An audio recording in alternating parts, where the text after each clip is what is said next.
Olá a todos, este é o canal Geopoliticando e como há muita coisa acontecendo no mundo, nós vamos hoje tratar de 3 assuntos diferentes num único vídeo. Vamos começar por isso aqui. O Kremlin está expondo abertamente que aquilo que o Biden esteve sempre defendendo nos últimos anos, ele e tantos outros, que é a nova organização global, está errada. Não no fato de que ela deve ser construída, uma nova organização, mas errada no papel que os Estados Unidos desempenharia nessa construção. Nós estamos expondo esse tipo de assunto aqui há mais ou menos 15 anos, quase 15 anos. No começo, muitas pessoas ignorantes do assunto tratavam a nova organização global como uma teoria da conspiração. Mas agora isso é algo que está no mainstream, todos falam disso, está admitido. E o próprio Kremlin, então, que é a sede do poder na Rússia, está dizendo que sim, é necessária uma nova organização global, mas não nos termos norte-americanos. Vamos ver o que eles dizem a respeito disso. O Biden, o mandatário norte-americano, nessa última sexta-feira, disse que o período pós-guerra de 50 anos perdeu força após a eclosão da guerra entre Israel e o Hamas e a Rússia e a Ucrânia, ou seja, aquele período de paz está acabando, está se enfraquecendo. Não quer dizer que nós vamos entrar numa terceira guerra mundial. Já vou mostrar mais uma prova daquilo que eu estou dizendo, que não é agora. Todo mundo está dizendo que vai ser agora. Vou mostrar que não vai ser, mais uma prova, dentre as provas e argumentos que eu mostrei anteriormente.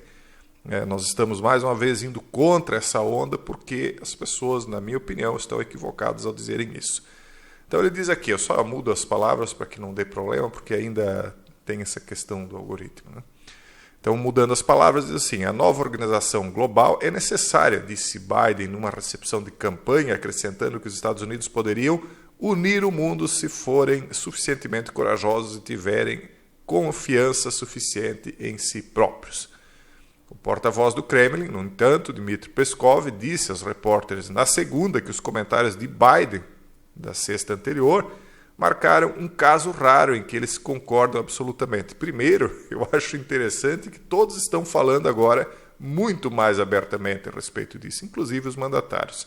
Eu acho até uma besteira ficarem censurando essas palavras aqui nas plataformas de rede social, porque agora todo mundo fala abertamente isso aí, Então não tem por que tentar abafar. Isso aí agora já é assunto popular, Quando nós falávamos que ainda não era popular, eu até entendia que eles queriam abafar para que as pessoas não entendessem o que estava acontecendo, mas agora são favas contadas e, inclusive, se levantou uma outra espécie de organização, uma outra proposta de organização global, que é a eurasiana, que está confrontando aquela proposta que era a norte-americana. As duas se confrontando, eu acho. Bom, vamos levar o vídeo adiante e eu vou dar a opinião a respeito disso mais ao final.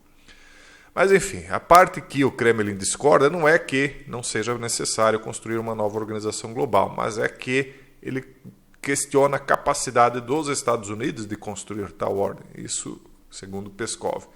Porque, segundo ele ainda, os Estados Unidos, de uma forma ou de outra, significam uma ordem mundial centrada nos Estados Unidos, onde o mundo gira em torno dos Estados Unidos. Então, não será mais o caso. A Rússia tem procurado frequentemente promover a sua visão de um mundo multipolar desde que viu as suas relações com as principais potências ocidentais deteriorarem-se durante a invasão da Ucrânia em fevereiro de 2022. Eu digo que é muito mais provável que o mundo multipolar se instale, que os 10 reinos se instalem, até porque o próprio poderio norte-americano está dividido a respeito desse papel que os Estados Unidos deveria desempenhar nessa nova ordem global de coisas.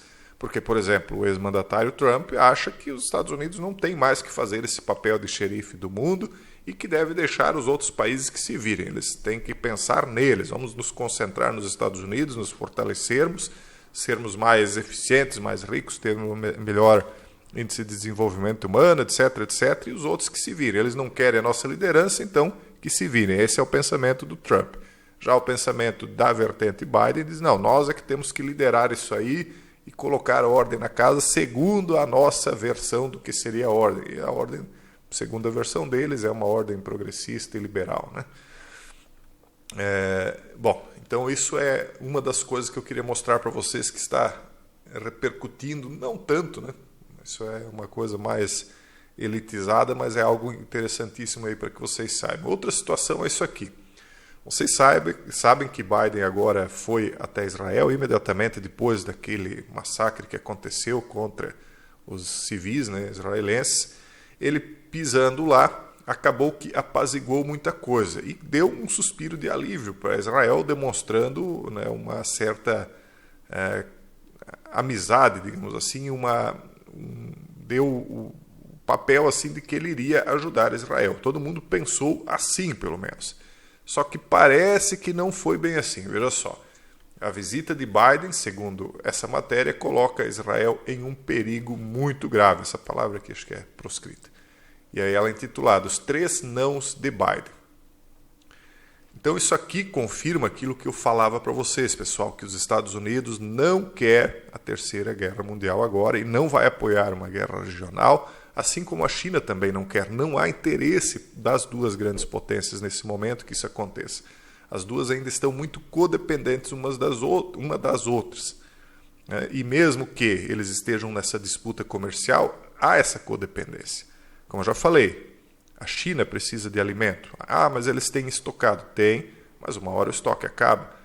E se houver uma guerra total, navios não circulam mais no oceano como circulam hoje. E por outro lado, os Estados Unidos ainda é muito dependente das fábricas chinesas do mundo, né?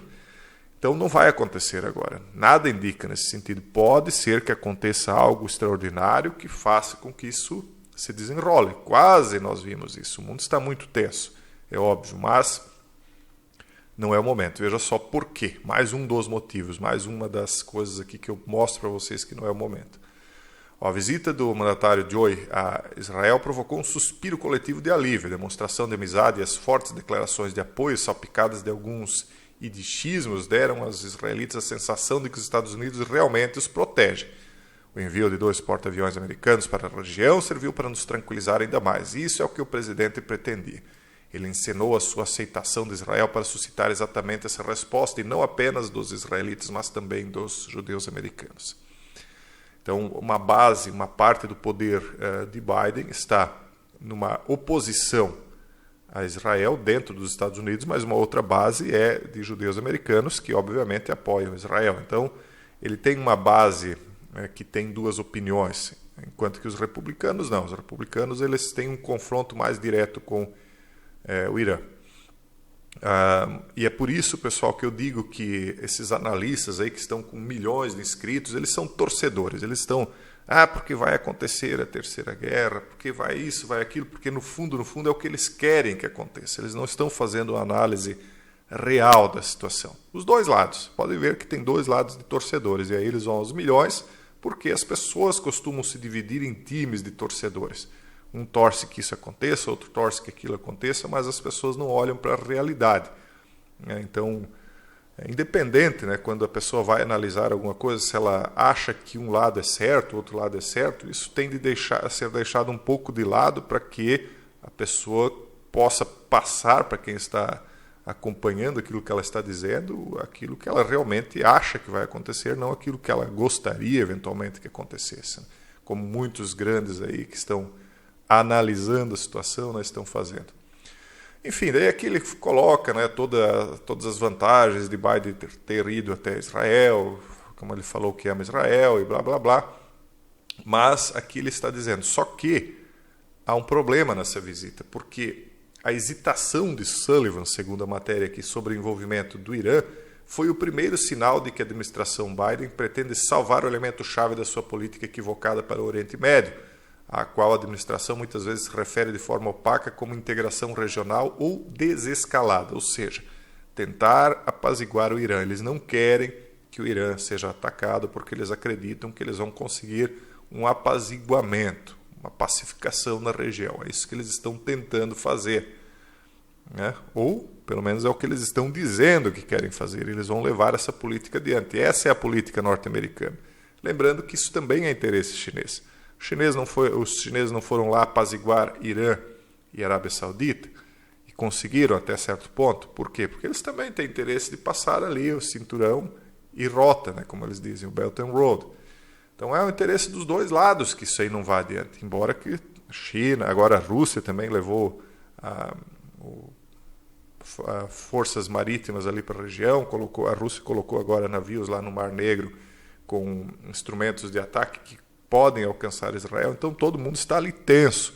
Está tenso, mas os grandes eles conversam entre si, eles têm meios de comunicação, eles têm os diplomatas, e as coisas que nos parecem, num primeiro momento, mais selvagens, né, lá por trás, lá nos bastidores, não são tanto assim. Embora eu acredito até que existam ameaças e tudo mais, mas tudo vai até um certo ponto, porque todo mundo tem o botão vermelho, na verdade, né? Ninguém quer ver os filhos e netos aí se alimentando de plutônio no futuro, né? Então, os americanos recusam categoricamente que a cumplicidade do Irã no ataque, segundo a matéria aqui, né? O Biden, a imprensa, autoridades israelitas pediram a Biden que reconhecesse publicamente que o Irã foi cúmplice do ataque, mas os americanos recusaram categoricamente. Aliás, eles recusam reconhecer publicamente. Então, é isso. É o que eles estão fazendo aí. Ó. Outra questão aqui. Ó. Quanto à questão do Hezbollah, muito maior e mais letal do que o Hamas, este representante iraniano desempenha agora um papel direto na guerra. Biden tentou apaziguar o Hezbollah à custa de Israel quando pressionou a instável coligação de Yair Lapid a aceitar um acordo de fronteira marítima que servisse os interesses do Hezbollah. Então, a política do Biden para lá é de apaziguamento. É totalmente diferente da política de Trump. Trump, se vier, ele não vai confrontar com a Rússia, mas ele vem com força total, como ele foi lá com o gordinho lá da Coreia do Norte. O gordinho começou a jogar os instrumentos de ataque lá por cima do Japão. Quem é que não lembra? Quem me acompanhava lá no antigo Casando o Verbo lembra. E ameaça daqui, ameaça de lá. O que o Laranjão fez? Ele simplesmente embarcou no avião e foi lá dentro da casa do gordinho. Ele chegou lá, passou a fronteira, entrou lá para dentro. Se eles quisessem eliminar o Laranjão, eles tinham feito lá. E ele mostrou que ele não tem medo. Se o cara tem esse nível de coragem, né, de entrar lá dentro do território do adversário, que acontece, fala mil e uma coisas, ameaça todo mundo. Se ele tem coragem de ir lá dentro, sozinho, apertar a mão do cidadão, o cidadão lá pensou, esse cara aí ele não tem medo de nada, então é melhor eu dar uma segurada aqui, porque a coisa vai complicar caso, né, a coisa vá adiante. Mas enfim, isso aqui é só, resumidamente, uma prova daquilo que eu venho dizendo. Não vai acontecer nada de momento se não acontecer nada extraordinário, porque nos termos em que está agora, o que vai acontecer, na minha opinião, Israel entra dentro do território da faixa de Gaza, vai tentar eliminar o Hamas, né, vai criar um novo sistema de administração ali dentro, um sistema que vai implicar em algum tipo de vigilância máxima em cima do que está acontecendo ali nas suas fronteiras, dentro da faixa de Gaza, e vai depois recuar. É assim que eu estou vendo a situação de momento, porque não há nenhum outro fato que me leve a crer que vai começar a Terceira Guerra. Então, até as bolsas já começaram a refletir isso, né? Mas se houver mudança de opinião, eu venho aqui e falo. E aí só um comentário rápido aqui para nós encerrarmos esse vídeo, falando das refinarias da Índia que resistem a pagar petróleo russo com yuans por pressão do governo. Então, vocês sabem que os russos, os chineses, eles querem acabar com o petrodólar. Eles não querem mais que o dólar seja a moeda de troca internacional para compra de nada, né? Principalmente do dólar. Mas o Narendra Modi não concorda com o pagamento em moeda chinesa, segundo pessoas do setor e 2 outros funcionários do governo indiano. Quase 70% das refinarias da Índia são estatais, o que significa que teriam de seguir ordens de pagamento do Ministério das Finanças. Ainda está rejeitando a exigência de fornecedores russos para que a importação de petróleo bruto sejam pagas em yuan. De acordo com um alto funcionário indiano, diretamente envolvido nas negociações, e outro alto funcionário de uma refinaria de petróleo estatal, ambos ouvidos pela Bloomberg. Primeiro, porque a Índia tem uma certa aliança com os Estados Unidos, ela é a bola da vez. Os Estados Unidos vão transferir muitas das suas indústrias para a Índia, podem escrever. Em segundo lugar, porque ela não quer, então, fortalecer a China, porque se ela começa a negociar com a moeda chinesa, ela fortalece o yuan, como hoje o dólar é fortalecido. Então ela não vai fazer isso a não ser que não exista alternativa, mesmo fazendo parte do BRICS. Então a Índia tem interesses ali de negociação com os russos, como de fato negocia com a China, mas eu acredito que ela, pelo menos enquanto Narendra Modi estiver no poder, vai defender muito mais os seus próprios interesses do que algum tipo de interesse de uma nova organização global, nos termos que eles querem. Aos poucos isso aí vai acontecendo, mas mais por conta, penso eu, de uma decisão do próprio Estados Unidos de dizer, olha, se virem aí, nós vamos cuidar da nossa vida, do que por conta da força, né, dos adversários. Então, quem quiser se associar com eles vai ficar associado e quem não quiser que se associe com o outro lado. Eu acho que vai chegar um ponto em que isso vai acontecer. Bom, esse é o vídeo de hoje. Um forte abraço a todos e até o próximo vídeo, se Deus quiser.